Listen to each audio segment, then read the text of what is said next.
I'm excited to talk to you today about SEO.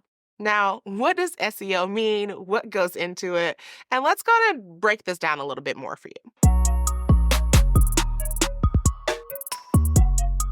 So, SEO is search engine optimization. But if we really stop to ask ourselves, what exactly is search engine optimization? I always like to think of it from a more granular state. I don't like to be here all in it's about how you name things and keywords. Yes, that's a huge part of it, but let's kind of take it one step further and some key things that you can do on your own to help improve your SEO. Item number one, of course, is your website. With your website, you want to make sure that what you want to be known for is very apparent every time they read through your site. I used to be of the mindset that, oh, wait, this feels very repetitive. We've said Adode, we've said podcast production, we've said marketing so many times. At this point, why are we saying it so much? They know that we do marketing, but that's a part of SEO. It is not for, when you think of your copy for your website, it's not for the premise of readability and, it should like sing to you like music. Yes, that's true, but it should also be repetitive. It should also be strategic because making sure you have those words on your website means when people search for that, that's where SEO kicks in. So whether that's Google, Bing, whoever still utilizes that, or YouTube, it makes sure that if you have certain keywords and tags, that it's able to find your website and your content based off of how people are clicking on your website. So as much as it is putting the information there, it's also about how traffic is going through it. This is why the look of your website does matter.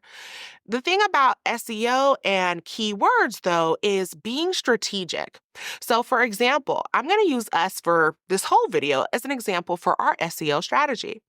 If you Google Atlanta Podcast Studio, we show up on number one. Page one of Google. That is not an easy feat, and that did not used to be the case when we first started. It took us maybe anywhere from 3 to 6 months in order for us to show on that page from once we decided to spend more of our focus on SEO. That first piece was figuring out what are the key words and utilizing resources such as Google Trends, YouTube, and TubeBuddy to understand what are people searching for and how is it that we serve in those capacities. Once we found those keywords, we started incorporating it into our website copy, into our blog post. But even one step further, which is my tip number two outside of keywords, is kind of geotagging your photos and how you naming conventions for those photos. So when you upload a photo or an image to your website, whether you're downloading it from Canva or whatever the case may be, it's important to change the name of the actual file. So instead of it being file number two, it should be Digital Marketing Agency, Adode Media, or Digital Marketing Agency. What is it that you want people to find you for? And that's what the images should be called. So having more images that have the proper naming conventions, but also geotagging it with like location. So for us, we have a physical brick and mortar, and we want to work with more people who are here in Atlanta, Georgia. Do we work with people in other states? 100%. But we want to be the go-to resource for all things media production, marketing, and so much more for businesses of all sizes in Atlanta, Georgia.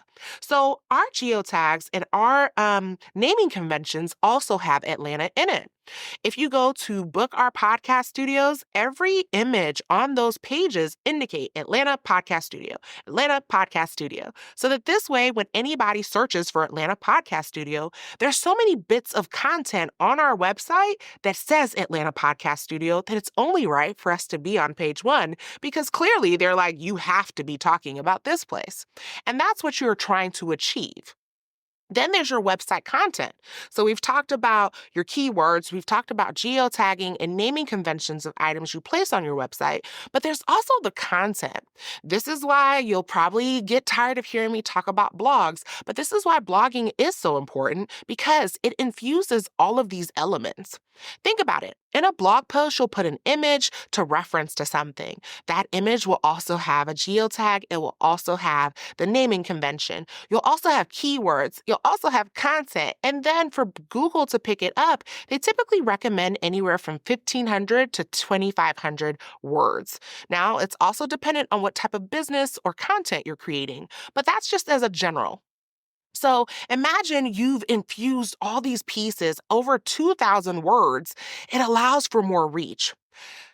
Another thing is so many people look at your website, and you even look at your website as a dormant thing. You create the website, you set it, and you forget it. You look at it as a thing where it's like, this is where my information is, versus as a resource hub, as a thing that should be consistently updated. Well, your website is supposed to be your main content hub.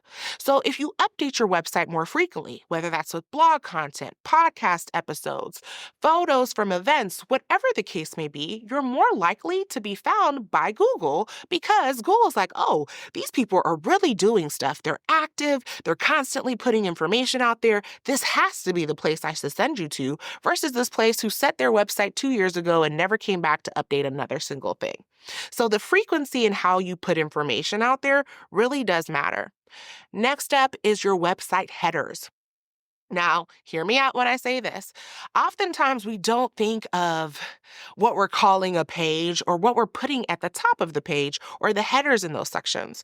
If you utilize Squarespace, for example, for your website, Squarespace has like header 1, 2, and 3, and 4. Well, with that in mind, what you put as headers says to Google as well as SEO that these are the important things and the important keywords.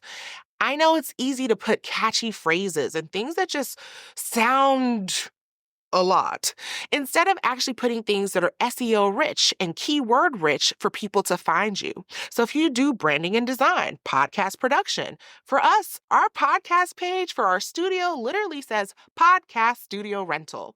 Atlanta #1 podcast studio. Those things are intentional. Does it feel repetitive? 100%. Is it working? 100%.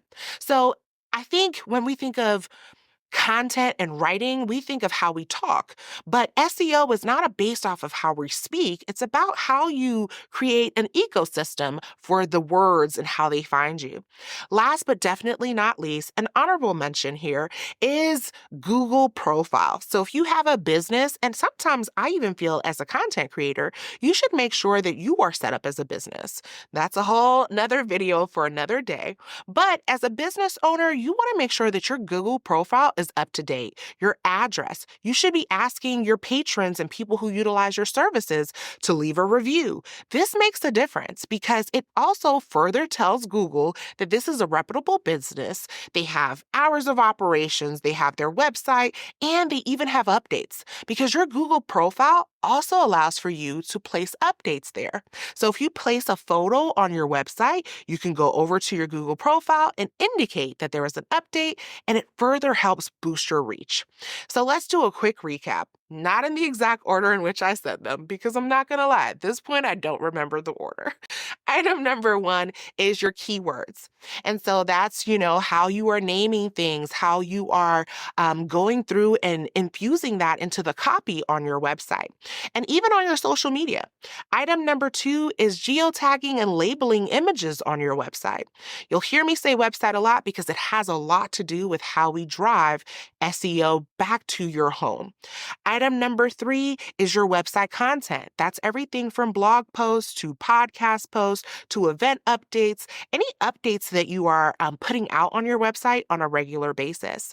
Item number 4 is your website headers. And I don't even know if that was 4, so just go with me. We're just going to say the next item is your website headers. And so that's making sure that you are choosing keywords to place as your header and that you're choosing it as a header. Sometimes when your website, you're like, you know what, this is the style that I like for it, and you don't actually set it as a header in the actual website platform, it does actually make a difference.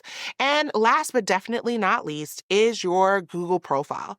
And that's an honorable mention because it ties into SEO. It's not directly, but indirectly, it does drive it because you're asking people to leave a review. You're showing Google that you're active and you're a part of their ecosystem. So if you need help with SEO, whether that's creating the content, building a website, here at Adode Media, we are here to help with this and so much more. So feel free to visit our website at adodemedia.com, and I hope you found this information helpful. Until next time, have a good one.